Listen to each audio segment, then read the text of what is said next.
of those tools. When we look at the Vantage Point data overall, first we have to know that the source of Vantage Point data is intermarket analysis. A neural network process determines 25 markets that have the most influence on a target market and then reflects that influence in a set of intermarket data. The price data that you see for Vantage Point's predictive indicators that we'll be looking at in a moment comes from typical prices. A typical price is the average of the high, the low, and the close. Most analytical software, when they do their various indicators and analysis, use only the close, but computer analysis has determined that the typical price is the most useful on a longer-term basis.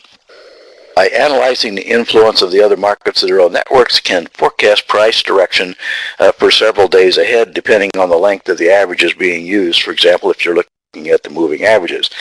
The emphasis here is on the short-term forecast because when we're looking at the markets, we are interested primarily in looking, what's going to happen in the next few days so that we can get positioned accordingly. Now we're going to turn to the charts and take a look at, first of all, crude oil. You look back, we're not going to go way back, but we're just going to go back a year. And to show you the extent that the market has moved up from the lows that we had clear down here at 34 or thereabouts and all the way back up here to 84. Now we're going to freeze this a little bit, take a little look at this and talk about it in a moment as to what we can find on this chart, what this chart will particularly tell us, and where we have been on this chart. When we look at the crude oil, we have to, the last time when I mentioned before we had this webinar about 6 weeks or so ago, we were in this vicinity right here. The market had been trending sideways, and then it started to move down. That's kind of where we were at when we thought, here's a situation coming up. What would be the next step? Is oil done? Is it going to go back down to those lows? Is it going to bounce back to the highs? Everybody was talking about the possibility of $100 oil again.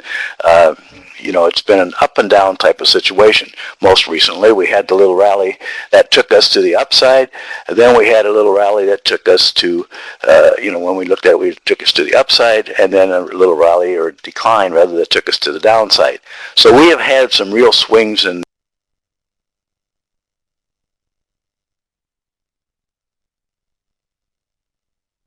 when we are looking at the various types of things that we can with oil. Switch back here. Go back to our computer screen and take a look at the oil chart and find out if we can analyze this and find a way to make some trades based upon what we see on the screen. Now, as I mentioned before, this is a 9-month look. We're going to apply a couple of different indicators here to show how we might analyze these markets to get in tune with what's going on. I'm going to put a couple of the indicators in Vantage Point on, not all of them. There are plenty of them available, and they're available to add to whatever analysis you might want to make depending upon the particular type of style of trading that you want to do.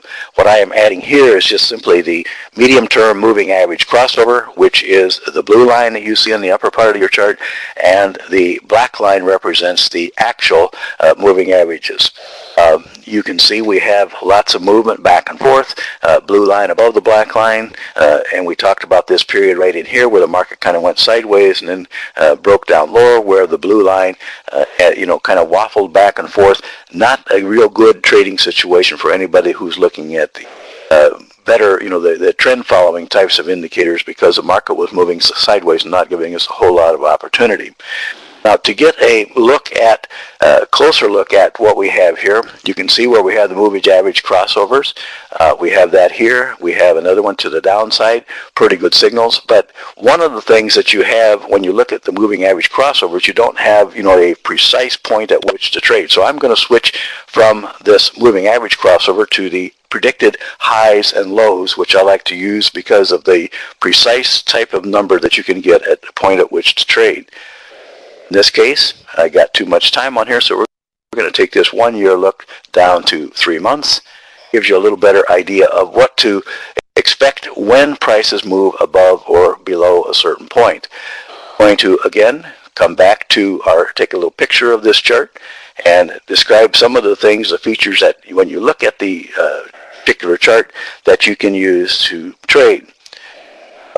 the thing about oil, as I mentioned, is that, in this case, we came out of a situation where the market was relatively flat, was not doing a whole lot, not too exciting. But now we have a situation where we get into some trending situations. Will that continue tomorrow? I don't think anybody can really say. But we're going to be looking at the possible ways that we could have traded this one and suggested it might be a clue for the future for us. First of all, the points I want to make about this particular chart is that we have the predicted differences on the bottom portion, the bottom panel of the screen. The predicted differences are the difference between moving average, a predicted moving average, and an actual moving average. The blue one is medium-term moving average. The green one is the longer-term moving average. When you have a crossover, as you have here, of the blue line, the shorter one that is moved above the green line, the longer one, you have a signal that the momentum is shifting. In this case, the market was moving down, but as it got down towards the bottom, it's kind of one of those things where it kind of runs out of steam. The initial thrust that took it down is starting to dissipate. The market is making a crossover, and it is starting to turn up. That particular clue that we have in that area, if you'll now take a look at what the price activity was doing above there, we have a situation where we had a little turn in the market that was provided a pretty good clue. Highlighted that area here to show you that as the predicted differences were turning and were kind of leading the market higher, so to speak, we had a situation where we could have made a trade based upon vantage points, predicted highs and predicted lows.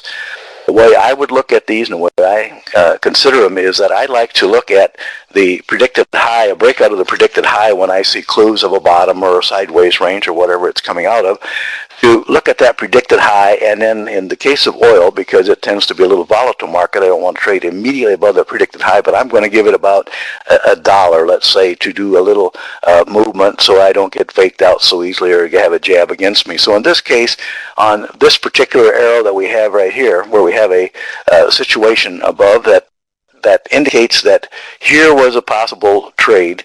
We had a predicted high on this day of 71.55. That means if we were to put in a buy order, we were going to be buying at 72.55. So we'll put that little buy order in here and say this is going to be our point at which we would enter the market, be ready for a longer term trade, or at least a position in the market. We don't know how long it's going to last when we start this trade, but we want to look at this possibility of a trade that could stretch for some time depending on what the oil market does. We're going to show you that what we would do then